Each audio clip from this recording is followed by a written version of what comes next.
metode penelitian. Oke.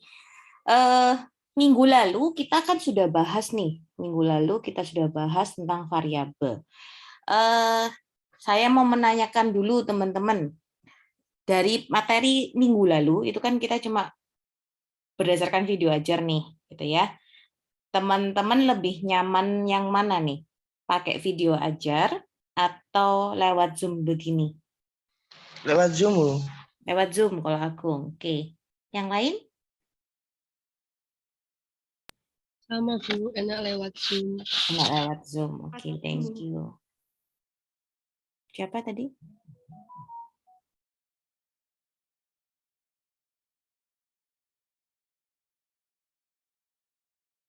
Yang lain oke. Oh, apa aja oke? Bisa video ajar oke, Zoom oke.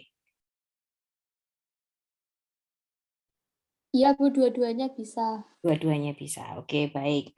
Kalau begitu. Jadi kalau sesuai dengan jadwal gitu ya, kalau sesuai jadwal kan kita Zoom terus besok minggu depannya pertemuan berikutnya adalah video ajar. Jadi harapannya nanti pas di video ajar kalian memahami dulu. Nanti pas Zoom saya akan ulas kembali materi yang sebelumnya, kemudian kalian bisa tanya jawab langsung begitu, terus kita bahas materi hari itu juga. Gitu ya. Oke, kalau begitu. Oke.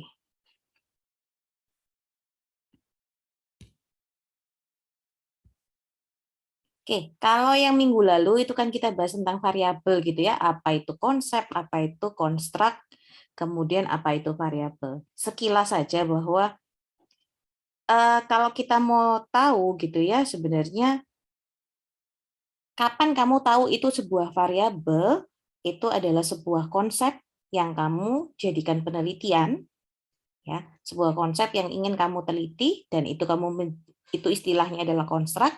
Kemudian konsep yang ingin kamu teliti itu bisa terukur atau enggaknya. Kalau bisa terukur itu berarti variabel. Kalau nggak bisa diukur berarti kita nggak bisa sebut itu variabel. Gampangannya begitu, ya. Gampangannya begitu teman-teman. Karena variabel ini adalah unsur utama dalam sebuah penelitian. Nggak mungkin kalau tidak ada namanya variabel. Jadi harus ada sebuah minimal satu variabel dalam sebuah penelitian. Oke, itu ya. Poin penting yang harus kalian ingat adalah itu. Jadi tidak mungkin dalam sebuah penelitian tidak ada namanya variabel. Lalu bagaimana cara menemukan variabel? Ya kamu harus punya konsep yang ingin kamu teliti, yaitu konstruk. Kamu harus menemukan konstruk dulu nih. Apa sih yang ingin kamu teliti? Gitu. Ketika apa yang ingin kamu teliti itu bisa diukur, nah itu kita sebut variabel. Ya. Variabel itu macam-macam, ya.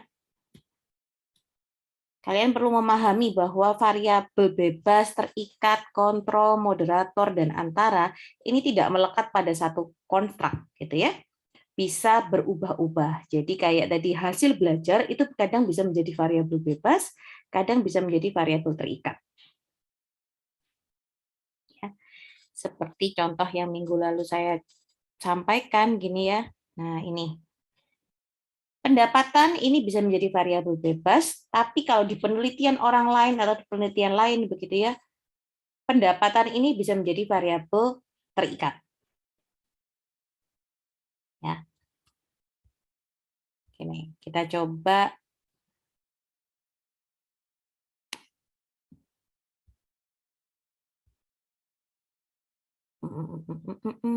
dan ini deh. Pakai ini. Nah, ini ya. Ini adalah pendapatan, sedangkan di sini adalah motivasi kerja. Ya, motivasi kerja bisa memberikan pengaruh pada pendapatan. Semakin dia termotivasi untuk mencari uang, pendapatannya akan semakin besar. Ya, pendapatan ini yang dipengaruhi oleh motivasi. Ya, motivasi yang memberikan pengaruh pada pendapatan. Nah, kadang tadi yang saya bilang bahwa pendapatan ini nggak selalu jadi terikat. Kita pindah sini. Nih, pendapatan. Jadi variabel bebas. Variabel terikatnya apa kira-kira? Bahagia. Nah, itu ya. Besarnya pendapatan bisa mempengaruhi tingkat kebahagiaan, misalnya. Gitu. Jadi ini yang saya tekankan bahwa satu konstruk atau satu variabel ini tidak selalu menjadi variabel bebas. Bisa menjadi variabel apapun tergantung dari konteks yang ingin kamu teliti. Oke. Itu yang perlu teman-teman ingat.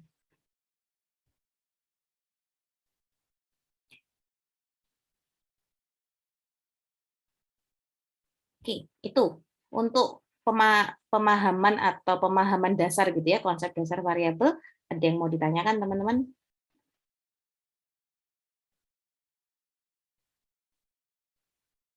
Kalau tidak ada kita lanjut ya. Saya lanjutkan ke konsep. Sorry. Ada pertanyaan kah? Oke, ya silakan Delphi. Sekarang kita lanjut ke yang kedua. Variabel yang kedua.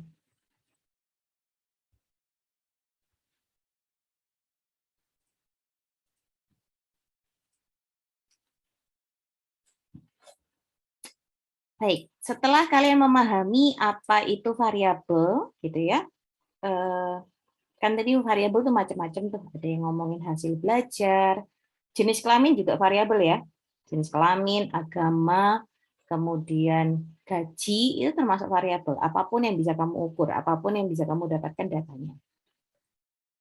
Nah ini ya, kita ulang lagi. Nah, kalau ngomongin variabel, yang kamu ukur kan, sesuatu yang kamu ukur. Nah, yang kamu ukur itu ada hasilnya. Hasilnya itu disebut data, ya, data penelitian. Oke. Misalnya tadi motivasi belajar dan pendapatan. Kamu harus punya data nih, data motivasi kerjanya bagaimana, data motivasi pendapatan bagaimana. Ya kan? Nah, data penelitian ini ya, data penelitian ini ada penggolongannya. Ya, ada klasifikasinya. Kita lihat bisa berdasarkan asalnya, asal data itu, pengukurannya, sumber datanya, dan penggolongannya. Kita bahas satu-satu ya. Berdasarkan asalnya, data literer atau literatur gitu ya. Berarti kamu mendapatkan data tentang motivasi belajar itu dari buku, dari teori. Ya, itu data literer. Oke. Data dokumenter. Ini misalnya apa ya? Rekaman gitu ya, rekaman atau cerita dari orang gitu ya, yang tertulis entah dari yang hasil sharing atau yang terekam atau tulisan gitu ya, yang mengatakan tentang motivasi kerja. Gitu. Kemudian data laboratoris. Misalnya ini adalah data-data dari hasil eksperimen. Misalnya nih, ada penelitian yang ingin mengungkapkan bahwa ada faktor hormon adrenalin dalam peningkatan kebahagiaan, misalnya. Ya. Oke. Hormon itu kan kita nggak bisa ukur lewat data literer nih. Kita nggak bisa ukur lewat dokumenter. Kita harus pakai cek. Kita harus bawa ke lab. Nah, itu yang disebut data laboratoris. Oke. Nah, kemudian data empiris, ini adalah data penelitian. Kamu bisa ambil dari penelitian orang lain. Bahwa di penelitian orang lain, sudah ada yang mengatakan bahwa memang ada hubungan antara hormon adrenalin dengan tingkat kebahagiaan. Nah, ini adalah data empiris. Oke. Hasil penelitianmu, jadi kamu telah melakukan penelitian nih, misalnya tadi ya, dengan judul penelitian hubungan motivasi kerja dengan peningkatan pendapatan. Kamu sudah melakukan penelitian. sudah dapat hasilnya nih, gitu ya, sudah dapat hasilnya. Nah, hasil penelitianmu itu juga disebut data empiris. Jadi ya, empiris, ingat empiris itu adalah suatu suatu metode ilmiah yang hasilnya itu kita sebut data empiris. Oke, sampai di sini bisa dipahami ya. Jadi sebenarnya data itu kalau kalian lihat penggolongan di sini, ya sebenarnya data kita bisa dapatkan macam-macam. Ya. Data empiris ini juga bisa kita lihat dari observasi, kita wawancara dan sebagainya. Ya, yang langsung nyata gitu bisa. Oke. Nah, pengukuran. Ada yang disebut data kuantitatif, ada yang disebut data kualitatif. Kalau teman-teman bisa mencari tahu ya, apa itu si kuantitatif dan apa itu kualitatif ya. Pada dasarnya kuantitatif itu adalah sesuatu yang dihitung gitu ya, ada perhitungannya. Sedangkan kualitatif lebih ke arah deskriptif. Oke, coba saya tunjukkan sebentar. Laporan penelitian gitu ya. Sebentar.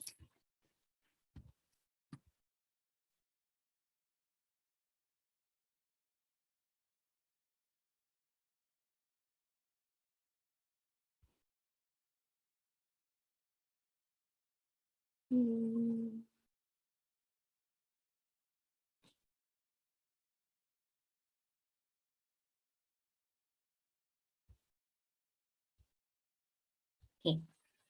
Ini adalah laporan penelitian saya, gitu ya. Saya menggunakan deskriptif kuantitatif. Saya mau menunjukkan yang mana sih data kuantitatif dan yang mana data kualitatif. Ini adalah data kuantitatif. Ada 23 lansia, ya. Ada 23 orang yang usianya 50 sampai 59. Ada 7 orang yang usianya 60 sampai 74, ya. Ada 29%, ada 71% gitu. Yang usianya 31 lama melajangnya 31 tahun itu berapa persen dan sebagainya. Kemudian yang tingkat kesejahteraannya tinggi berapa persen, sedang berapa persen. Ini adalah data kuantitatif. Oke. Ya, ini adalah data kuantitatif. Data kuantitatif ini kita bisa pahami ketika kita ubah menjadi kualitatif, yaitu data deskriptif. Kita jabarkan nih di sini. Ini menjadi data kualitatif. Kita bisa menambahkan data kualitatif ini dengan melakukan wawancara kepada subjek tadi. Jadi kita wawancara nih ke subjek yang tingkat kesejahteraannya tinggi. Apa sih yang dia rasakan dan sebagainya, gitu ya. Apa yang dia rasakan tentang kesejahteraan? Apa makna hidup bagi dia? Nah, itu kita tambahkan di sini nih. Kita tambahkan di sini, kelihatan kursor saya ya, di sini. Saya tambahkan di sini untuk menjelaskan hasil wawancara saya dengan orang tersebut. Nah, ini yang menjadi disebut data kualitatif juga. Oke. Kasarannya, data kuantitatif itu yang berhubungan dengan angka, sedangkan kualitatif itu yang berhubungan dengan deskripsi. Ya. Oke, sampai di sini oke ya. Oke, kita lanjut ke sumber. Ada dibagi menjadi dua gitu ya, ada data primer dan data sekunder. Data primer ini kita dapatkan dari orangnya langsung. Ya.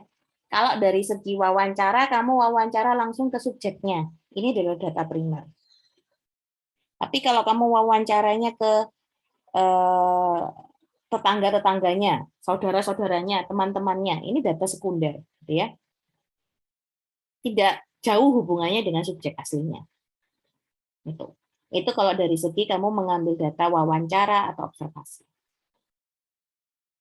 Oke. Tapi kalau dari segi data literatur, buku gitu ya, data primer itu adalah data yang kamu dapatkan dari sumber utama. Misalnya nih, kamu kadang-kadang baca buku kan, baca buku yang ada tulisannya dia mengutip dari buku siapa. Ya, sebentar, saya coba share lagi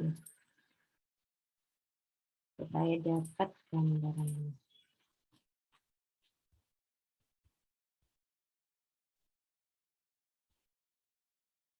Nah, nih ya.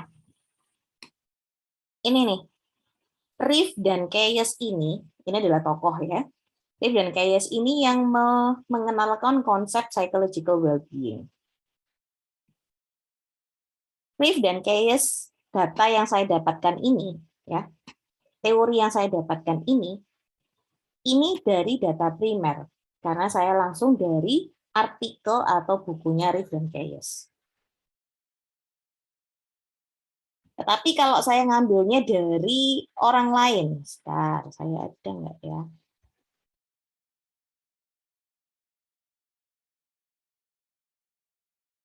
Nah, ini. Ya, coba dilihat. Kalau ini, kalimat ini atau kutipan ini, atau teori ini, saya dapatkan di dalam jurnalnya Hutapea. Hutapea ini, ya, Hutapea ini bukan sumber primernya, dia adalah sumber sekunder. Karena sebenarnya kalimat ini yang buat adalah Sheikh. Jadi saya ini orang ketiga nih, orang ketiga jadi sumber utamanya adalah Sheikh, gitu ya. Kemudian kalimatnya atau teorinya Sheikh ini diambil sama Hutapea. Nah, karena saya nggak dapat nih, saya nggak dapat bukunya Sheikh. Jadi saya ambil dari Hutapea aja. Nah, ini yang saya sebut adalah data sekunder. Karena saya nggak langsung dari Sheikh-nya. Saya ngambil dari orang lain yang mengutip punya orang lain. Kenapa disebut data sekunder? Karena kita nggak langsung dari sumbernya. Bayangkan kalau nggak langsung dari sumbernya, banyak informasi yang hilang kan?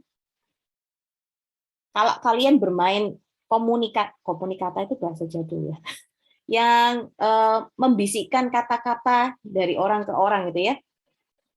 Orang pertama ke orang kedua bisa jadi ada satu kata yang hilang. Dari orang kedua, orang ketiga ada beberapa kata lagi yang hilang. Bayangkan sampai ke orang ke-10, apakah kata-kata itu sudah masih lengkap atau tidak? Nah, sama halnya seperti ini. Dalam penelitian, kamu sebaiknya tetap mengambil data primernya. Jangan ambil data sekunder, karena nanti pemahamannya bisa berbeda. Karena ada kata-kata yang hilang atau interpretasi yang berbeda dan sebagainya.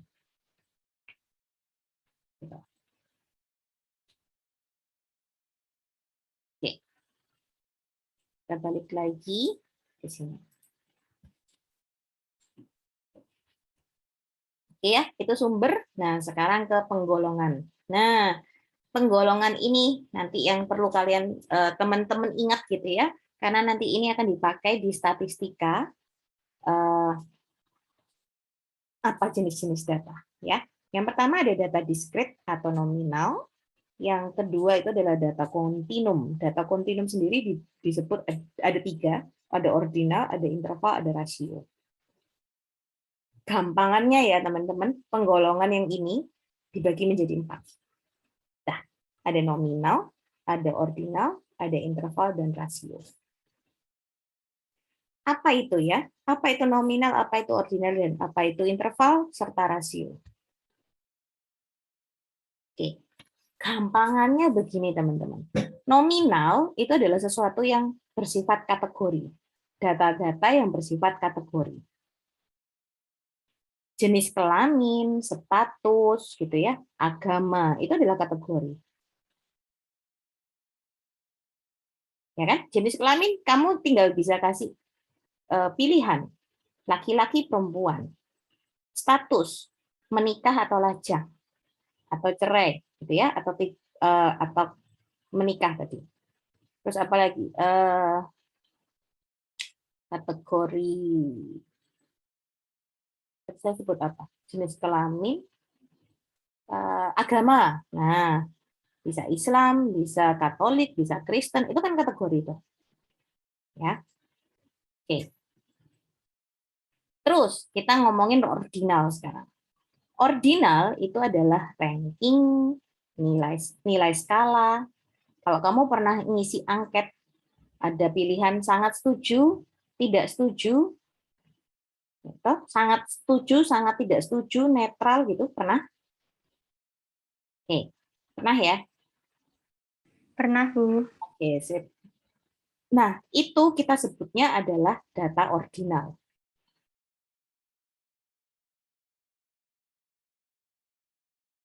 Oke. Interval. Interval ini adalah seperti contohnya adalah suhu, IQ, yang artinya nilai 0 tidak mutlak. Artinya begini, kalau suhunya 0 derajat, apakah itu berarti tidak bersuhu? Enggak kan? Tetap ada suhu, tetapi berarti suhunya dingin. IQ, apakah kalau IQ-nya 0, dia tidak memiliki IQ? Enggak, IQ-nya rendah. Gitu kan? Tetapi bedanya sama rasio. Kalau rasio itu nilai 0-nya mutlak. Kalau beratnya 0 gram, artinya apa? Tidak ada berat kan? Tidak memiliki berat. Bisa bedakan ya antara interval dengan rasio. Yang satunya 0 tidak mutlak, yang satunya 0-nya mutlak. Tinggi. Kalau nggak ada tinggi, tingginya 0 cm. Apakah itu berarti dia tidak tingginya rendah? Enggak, tidak ada tinggi memang.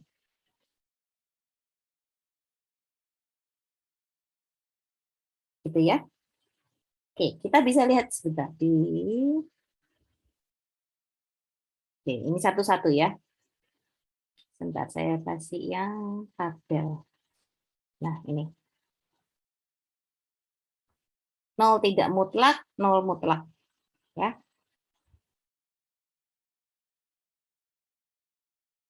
Oke.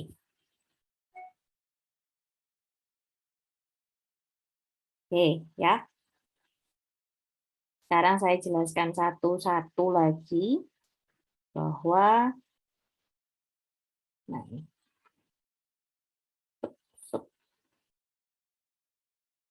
Oke. Nah, ini kan data ya teman-teman. Data, ada data nominal, ada data ordinal, ada data interval, dan ada data rasio. Nah, data-data ini didapatkan dari mana? Dari pengukuran yang kamu lakukan. Ya. Variabel-variabelmu itu bisa terlihat variabelmu ini memiliki data apa. Contoh, tadi misalnya variabel pendapatan. Menurut teman-teman, variabel pendapatan masuk di mana? Data apa?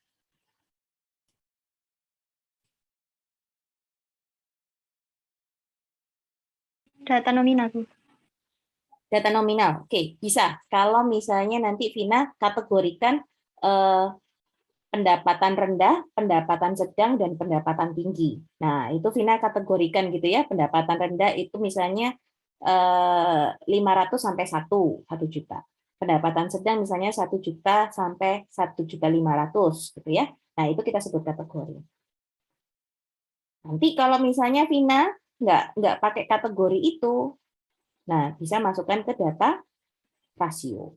Rasio. Betul, rasio. Oke. Kalau motivasi kerja, nih motivasi kerja, angketnya atau skalanya itu biasanya gini. Saya menyenangi pekerjaan saya. Setuju, sangat setuju, setuju, tidak setuju, sangat tidak setuju. Pilihan jawabannya itu. Masuk kategori data apa? Interval mungkin. Kurang tepat, Tina. Ordinal, Bu. Ordinal, betul. Ordinal. Ordinal, ya. Kalau kita lihat nanti di sini,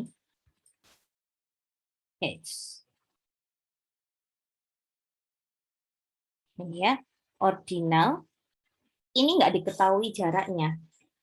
Antara sangat setuju dengan setuju, itu sama nggak jaraknya dengan tidak setuju dengan tidak setuju? Nggak sama kan? Nggak ada yang tahu gitu ya, nggak ada yang tahu. Kamu sendiri bisa jadi berada di tengah-tengah tuh. Misalnya gini nih. Ini kok jadi gini? Sangat tidak setuju. Tidak setuju. Pilihannya kan gini, setuju, sangat setuju. Gitu ya. Nah, perasaanmu atau jawabanmu antara sangat setuju yang di sini dengan tidak setuju yang di sini, dengan setuju dengan sangat setuju yang di sini, apakah ini sama jaraknya? Tidak. Tidak ada yang tahu jaraknya sama apa enggak. Tapi kalau misalnya suhu berat ini ya, 34,1 kan jaraknya sama ya, 34 ke 35 sama ke 36, jaraknya sama toh? Nah, begitu juga dengan berat. Antara 10 kilo dengan 11 kilo dan 12 kilo, jaraknya sama kan? Bisa diukur. Nah, tapi kalau ini nggak bisa. Karena ini sebenarnya nanti akan dikode, teman-teman. Jadi, sangat tidak setuju itu dinilai 1, 2, 3, dan 4.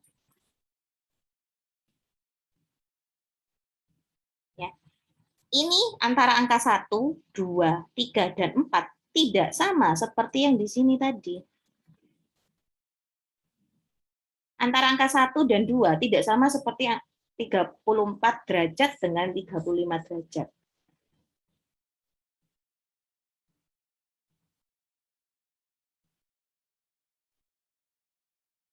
Kadang-kadang kan kamu bisa gini ya, ada sebuah pernyataan terus kamu bilang langsung sangat setuju. Bisa jadi ini jaraknya kecil gitu ya. Karena kamu sudah yakin dengan di sini.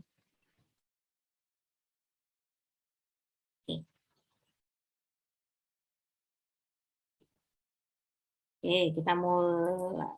Sorry. Stop.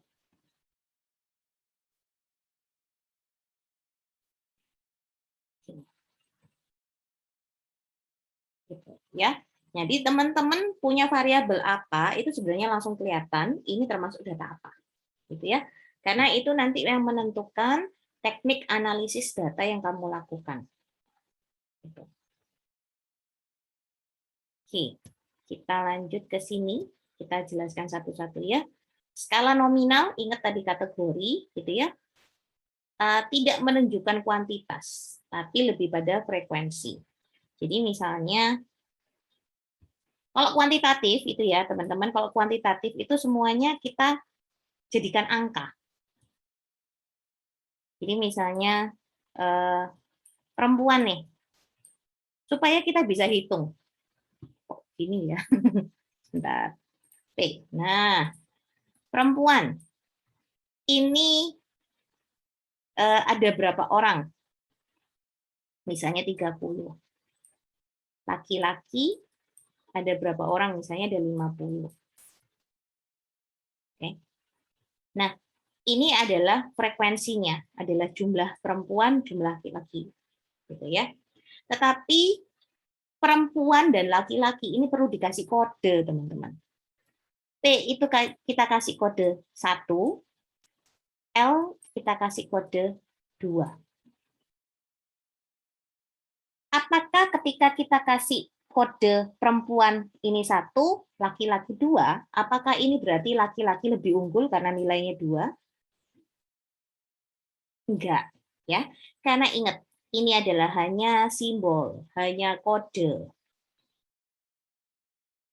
Ya, hanya sebuah kode untuk memudahkan kamu untuk pengukuran, untuk dapat data kuantitatifnya. Oke ya, bisa dipahami ya teman-teman ya. Apalagi misalnya ini ada contoh nomor polisi, kode pos, bisa. Nomor polisi yang belakangnya AE, AE itu kita kasih kode 1. AG kita kasih kode 2. Apakah ini berarti kalau AG ini lebih unggul daripada AE? Enggak, karena ini hanyalah kode. Beda sama tadi, juara 1 dan juara 2. Apakah juara 1 lebih unggul? Iya, lebih unggul. Ya, karena angka 1 dan 2-nya memiliki makna. Yang ini hanya berupa simbol atau kategori atau kode. Oke, agama juga begitu. Agama kamu kasih kode 1, 2, 3. Boleh dari 0 juga nggak masalah, karena ini hanyalah kode. Oke. Nah,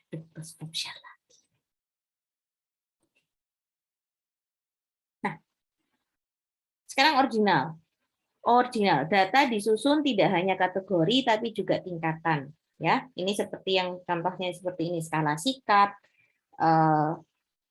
Ya, nanti teman-teman bisa pahami non parametrik, parametrik nanti ya, agak nanti di pertemuan-pertemuan setelah ini gitu ya, apa itu parametrik dan non parametrik di topik kuantitatif. Jadi teman-teman pahami dulu bedanya ordinal gitu ya, data ordinal, nominal, interval dan rasio. Interval ini ya, angka nolnya tidak mutlak ya. Intervalnya sama, yang tadi sudah saya jelaskan.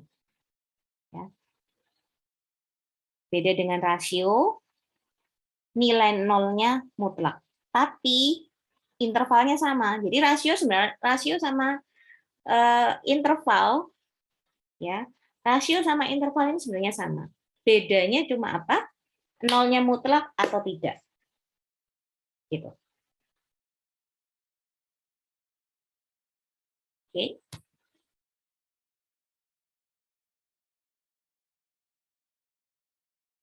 Nah, ini ya, ada jumlah kematian.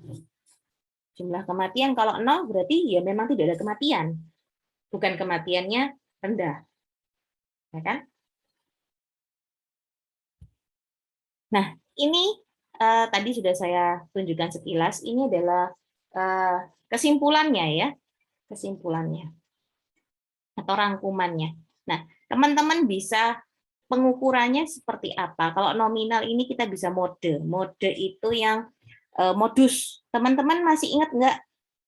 Nggak tahu ini saya di SMA diajari apa enggak ya? Ada mean, median, standar deviasi. Sempat ya?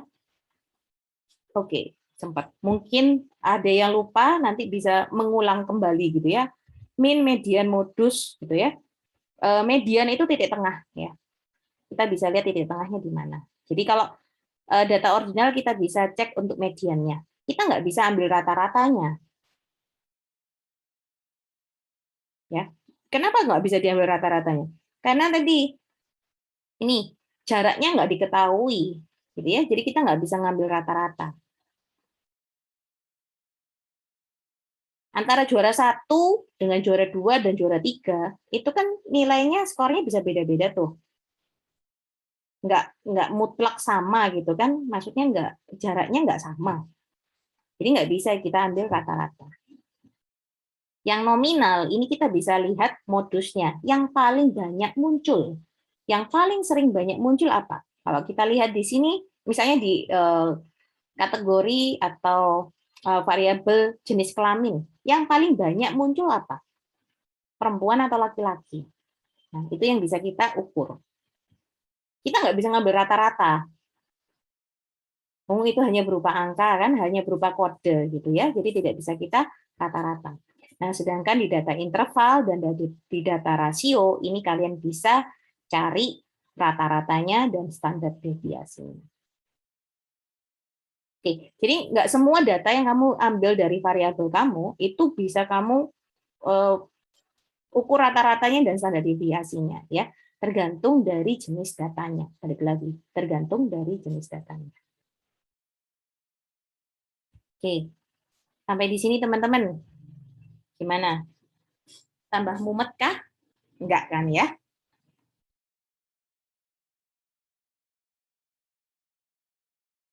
Atau ada yang bingung membayangkan ini nanti di penelitian bagaimana ya?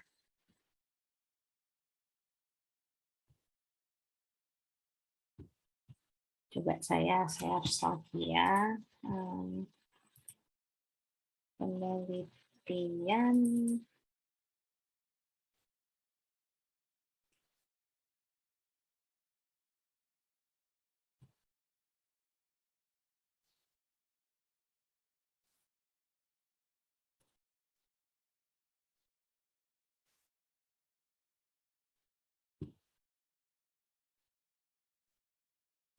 Oke.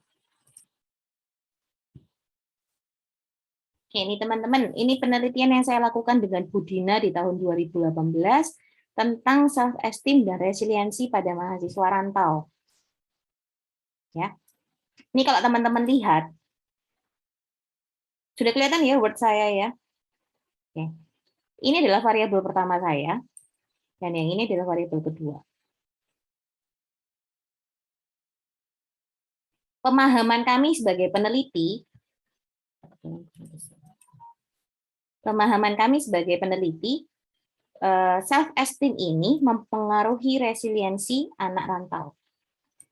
Harga diri, bukan harga diri ya. Self-esteem ya, kalau di bahasa Indonesia kan nggak enak. Self-esteem yang dimiliki mahasiswa rantau itu sangat mempengaruhi atau bisa mempengaruhi resiliensinya mereka. Jadi kalau menurut teman-teman, self-esteem ini termasuk variabel apa?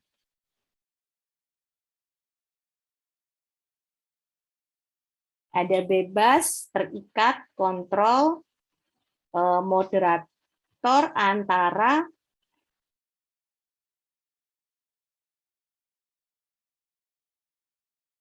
yuk, apa? Siapa aja boleh ngomong nih. Salah nggak apa-apa. Variabel bebas, Bu.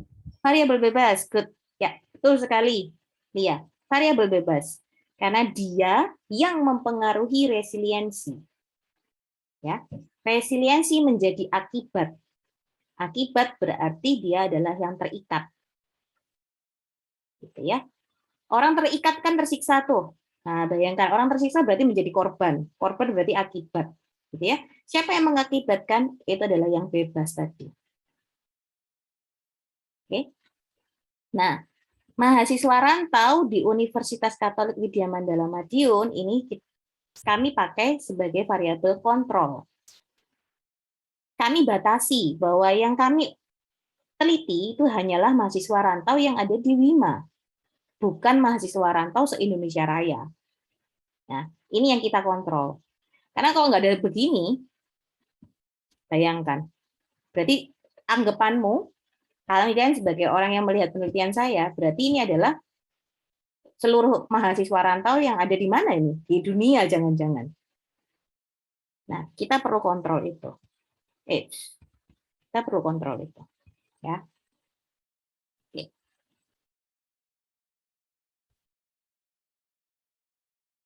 Nah, teman-teman kalau kita pahami ya, kenapa pentingnya kita tahu variabelnya? Karena dari variabel-variabel itu kita perlu menemukan teori-teorinya dulu, jadi kayak ini ya. Nah, ini saya perlu nyari tahu apa itu self esteem, gitu ya, definisinya, kemudian aspeknya, karakteristiknya orang yang memiliki self esteem itu seperti apa dan sebagainya. Begitu juga dengan resiliensi. Ya.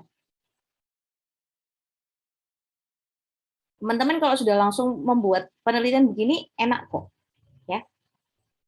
Nanti mengalir begitu saja ketika mengerjakannya. Jangan dilihat jumlah halamannya ya, teman-teman.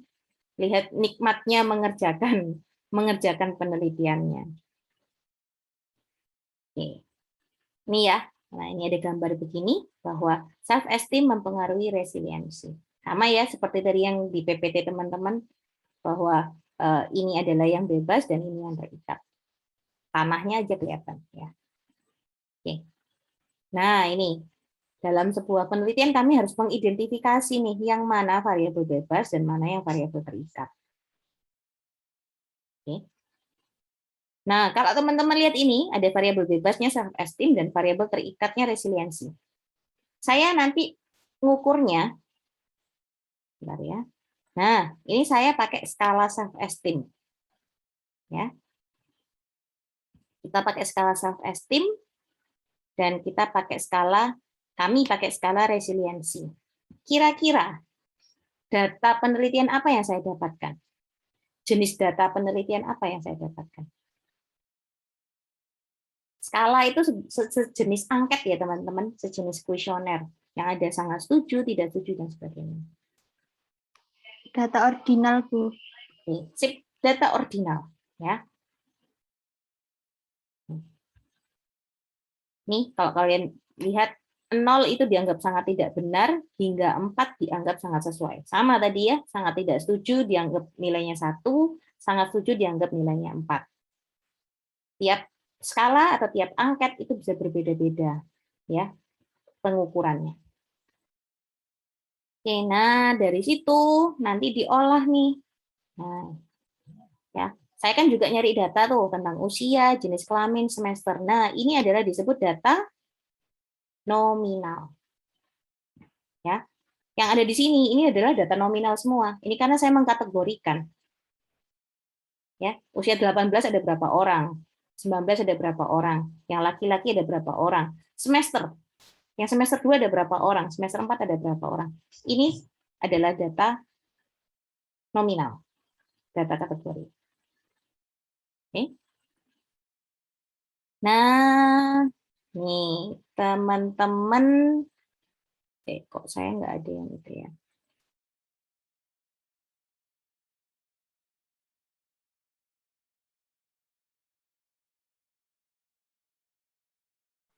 Kita, saya bukakan lagi yang mana satunya. Bu mau tanya, Bu. Yes. Silakan. Itu dapat presentasinya dari mana, Bu?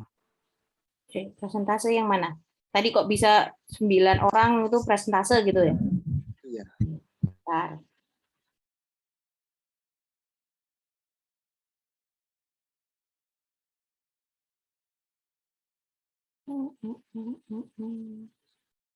Oh, nggak ada datanya di sini. Oke. Balik lagi tadi ke pertanyaannya. Tuh, kok tak tutup ya, Nak? Sebentar. Hmm.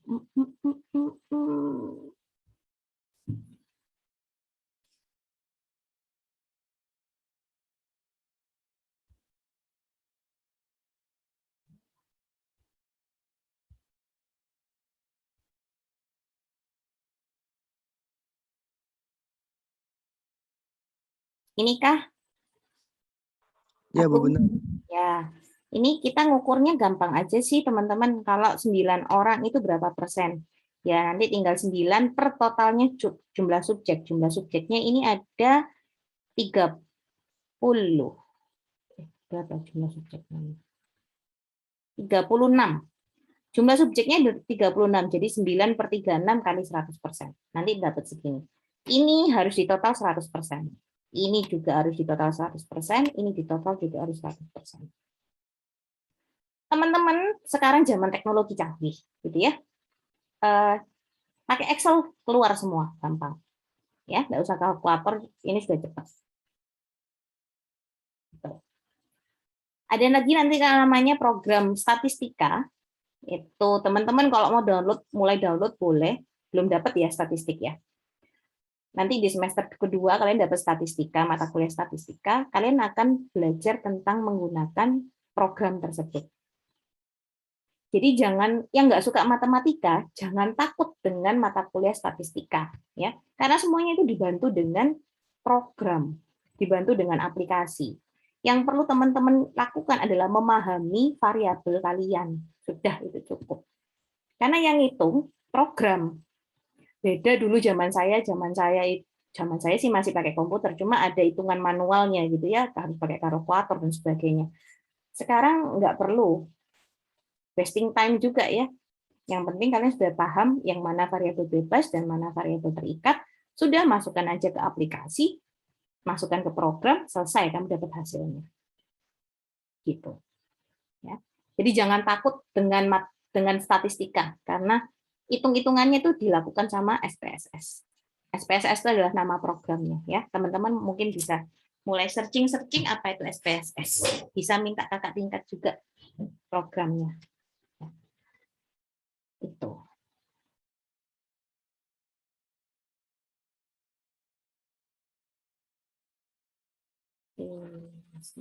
Saya tunjukkan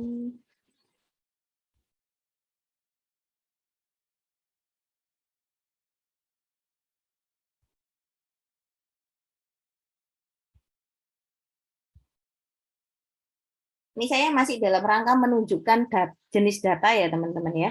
Jadi jangan bingung dulu. Menunjukkan jenis datanya dulu.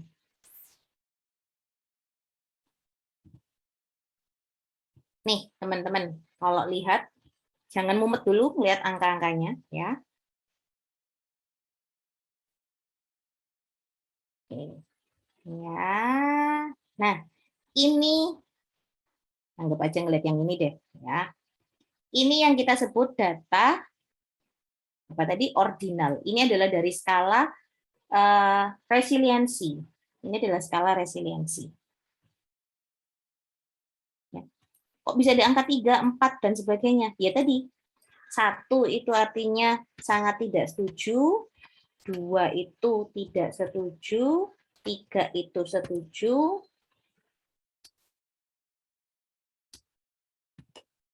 4 itu sangat setuju. Nah, jadi kalau ada yang milih ada angka 3 di sini berarti subjek pertama di pertanyaan ke-25 dia jawab setuju nih 3. Nah, ini yang kita sebut data ordinal, teman-teman. Data ordinal. Oke. Bisa ya dipahami teman-teman ya. Ini adalah data ordinal. Nah, ini kalau teman-teman lihat yang di sini. Nih, jenis kelamin. Saya kasih kode 1212. 1 adalah perempuan, 2 adalah laki-laki. Gitu. Karena kalau masuk program itu tidak boleh berupa kata, harus berupa angka. Entah kode atau memang beneran angka. Ya. Oke. Tuh, cukup sampai di sini. Semoga bisa jelas ya. Saya kurang paham, Bu. Gimana, Bu, maksudnya, Bu? Apanya? Yang mananya? Yang itu yuk, yang setuju, yang tidak setuju dulu, Bu. Yang kolom-kolom tadi. Ini. Saya bukakan skalanya ya, teman-teman.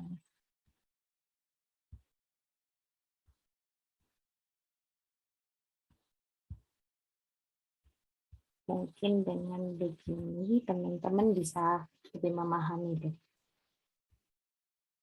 Bisa kelihatan? Bisa. Ya. Ada self esteem inventory. Benar ya, sama ya. Apa yang saya lihat dan kalian lihat sama ya. Ada pilihan ya tidak. Ya. Oke. Ini ada pilihan 0, 1, 2, 3, 4. Ya. Nah, ini adalah skala resiliensi tadi ya. Skala resiliensi. Saya mau tahu nih, dia resiliensinya tinggi atau enggak. Saya kasih skala. Skor resiliensinya dia berapa sih? Nah, ini kan saya perlu data ordinalnya nih. Perlu data ordinalnya. Saya kasih skala ini. Nah, supaya dapat datanya gimana? Subjeknya harus ngisi ini dulu, ya. Contoh, pernyataan pertama. Kemampuan dalam beradaptasi terhadap perubahan. Si kliennya merasa bagaimana kemampuannya? Sangat sesuai atau tidak sesuai atau ragu-ragu, sesuai atau sangat sesuai? Misalnya nih, Saya ini ya, saya yang ngisi nih. Karena kan saya diminta untuk pilihlah angka yang paling mencerminkan diri Anda. Kalau saya jawab 4, ya, saya jawab 4. Berarti saya itu sangat mampu untuk beradaptasi terhadap perubahan. Kalau saya jawab 0, ini sangat tidak sesuai kan kalau 0. Berarti saya ini enggak selalu mengalami kesulitan dalam beradaptasi terhadap perubahan. Oke. Coba kita ke yang kedua, pernyataan kedua. Menjalin hubungan yang dekat dan aman dengan orang lain. Apa ya ini ya? Kadang-kadang dekat, kadang-kadang nggak terlalu dekat nih. Oke deh, ragu-ragu deh saya di 2 aja. Nah, pernyataan lainnya, terkadang nasib atau Tuhan dapat menolong. Saya selalu meyakini itu, gitu ya.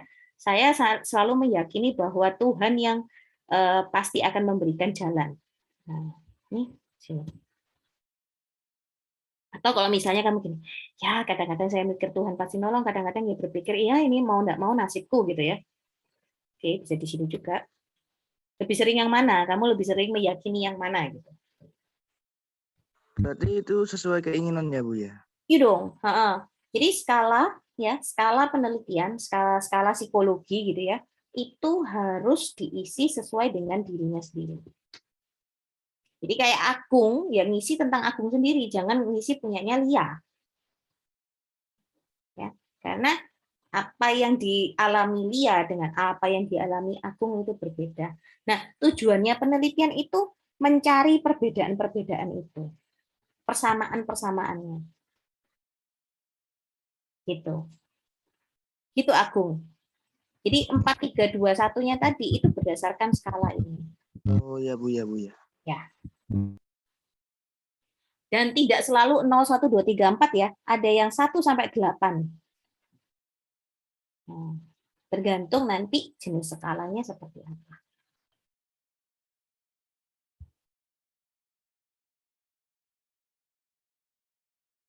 Oke. Sepertinya terlihat semakin tercerahkan. Atau semakin. Gimana? Syefa? Aman? Aman, Bu. Aman, oke. Tasya yang dari tadi senyum terus nih.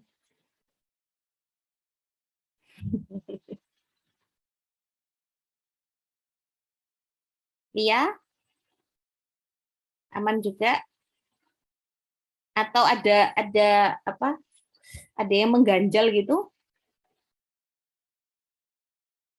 Itu Bu, untuk tabel yang di Excel tadi, kok ada yang kuning, ada yang biru, itu maksudnya apa? Kuning biru. Oh, itu saya ya. Saya pribadi itu saya suka nandai ya. Yang mana yang jawab, yang mana enggak gitu. Ya, sebenarnya nggak harus berwarna-warni begitu sih. Saya aja yang suka ribet-ribet sendiri kasih warna-warni gitu. Kadang-kadang tergantung stylenya peneliti ya, ingin memudahkan bagaimana menganalisa atau menginterpretasi data. Gitu. Nanti teman-teman ada di mata kuliah tertentu gitu ya, namanya pengukuran skala psikologi kalau nggak salah. Nanti teman-teman belajar bagaimana membuat skala yang benar.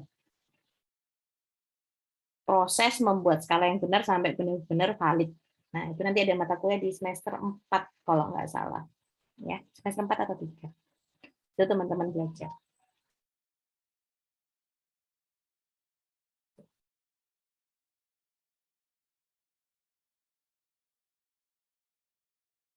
Oke, teman-teman, itu ada lagi yang mau ditanyakan?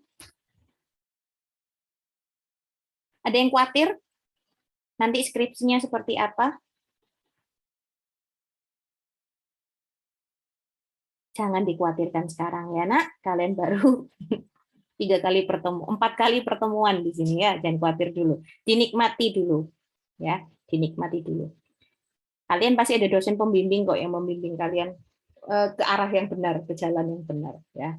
Jadi jangan khawatir.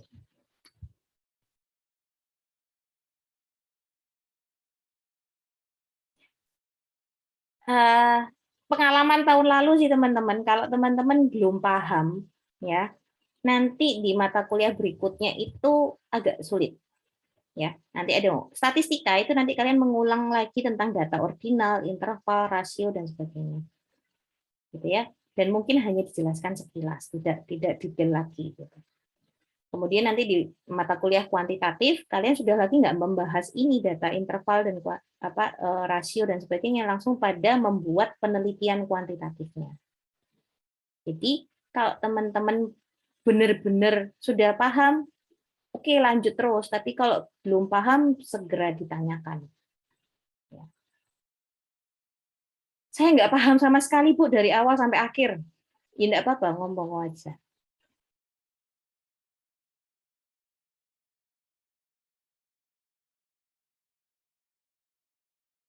Kalau masih diam, berarti saya anggap paham semua ya. Oke, nah, Bu, saya mau silahkan. tanya yang itu Bu, data yang awal tadi loh, yang kelompoknya data empiris sebelum data laboris itu loh, Bu. Nah, saya buka. Itu tuh maksudnya gimana itu Bu? Ini ya. Ini ya. Ini. Ya, itu. Ya. Ya. Ini kalian memahaminya ini sebenarnya data penelitian harus secara keseluruhan gitu ya. Nggak asal data asal sendiri, data pengukuran sendiri, data sumber sendiri, data penggolongan sendiri. Enggak. Ketika kamu tadi kasih skala, ya, itu sudah termasuk data empiris. Ya. Ketika kamu tadi nyari definisi resiliensi, itu berarti data literer, karena literatur, terus saya ngambil langsung dari tokoh utamanya, berarti data primer. Data yang saya dapatkan apa? Berupa apa? Teori, data kualitatif berarti ya. Gitu. Tapi kalau di sini penggolongannya nggak ada, karena kita nggak pakai angka kan. Kalau penggolongan ini kan khusus untuk angka. Gitu. Oke, kemudian ada lagi, misalnya kamu penelitiannya pakai teknik wawancara nih, nggak pakai skala gitu ya, hanya pakai teknik wawancara. Datanya kamu dapatkan dari mana nih? Data riwayat hidupnya. Oh, berarti bisa jadi dokumenter nih, riwayat hidup dia sudah punya file, ada portofolionya dia gitu ya. Nah, itu data tertulis gitu. Atau data terekam. Kamu bisa merekam percakapan kalian. Ya. Data percakapan kalian itu juga bisa disebut data empiris. Data empiris jenisnya yang mana? Termasuk data rekam. Karena direkam. Karena diucapkan secara verbal misalnya. Tapi kenapa disebut empiris? Karena ada proses wawancaranya, ada proses interviewnya, ada proses observasinya. Itu disebut data empiris. Gitu. Kadang-kadang gini teman-teman, ada kan penelitian biografi. Ya, biografi itu kan biasanya orangnya sudah meninggal nih. Kan kita tidak mungkin nih wawancara dan observasi. Paling banter apa? Data dokumenter. Kita ambil yang sudah tertulis, catatan dari orang lain tentang si tokoh itu, kemudian hal-hal yang misalnya sudah ada video dan sebagainya tentang tingkah lakunya orang tersebut gitu ya, tentang riwayatnya orang tersebut. Nanti kita sebut data dokumenter. Tetapi di psikologi kita kan nggak ada penelitian biografi nih ya. Paling kalau kamu mau buat biografi ya data ulasan gitu ya, artikel tentang biografi tokoh-tokoh tertentu. Nah, kebanyakan kamu pasti ngambil data literer dan data dokumenter. Nah, mungkin kan data laboratoris gitu kan, kamu mungkin melakukan eksperimen kepada tentang biografi gitu ya. Jadi nggak harus empat-empatnya ada, nggak harus salah satu saja ada, kombinasi juga bisa. Dan ini harus dilihat secara keseluruhan, bukan berdiri sendiri-sendiri. Gitu ya. Jadi dalam satu penelitian, ini bisa jadi muncul semua.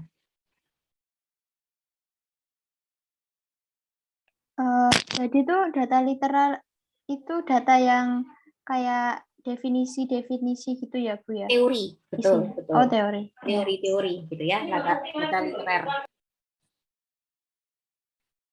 Artikel koran itu termasuk data literer ya, bisa termasuk. Kemudian hasil penelitian itu bisa masuk ke data empiris ya. Tapi kalau misalnya ada yang dibukukan, dipublikasi menjadi bentuk buku, kita juga bisa sebut itu data literer.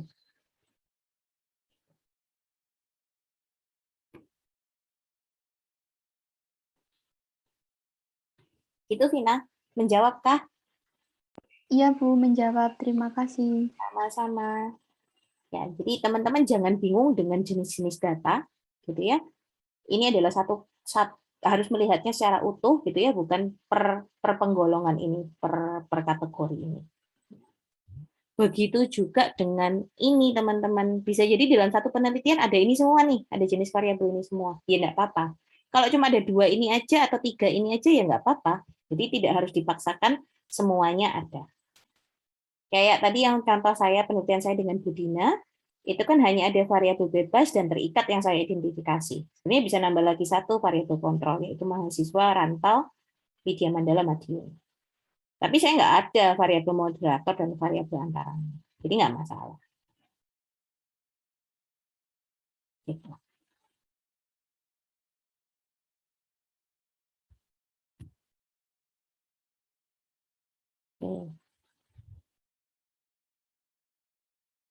Oke, teman-teman kalau sudah yakin bahwa sudah paham dengan jenis-jenis data gitu ya, karena yang variabel kemarin sudah, kemudian sekarang fokusnya kepada jenis data. Nah, nanti di Bella ada kuis tentang jenis-jenis data. Jadi teman-teman latihan gitu ya, mengidentifikasi ini termasuk data apa? Interval, nominal, skala, atau rasio. Interval, nominal, ordinal, atau rasio. Ya. Oke, aman? Bisa langsung dikerjakan teman-teman dan silakan kalau misalnya ada pertanyaan bisa langsung diajukan. Gitu ya. Oke, terima kasih. Selamat siang. Selamat beraktivitas kembali. Terima kasih Bu. Selamat siang dan berkati. Terima kasih Bu, selamat siang. Sehat-sehat ya, teman-teman. Amin.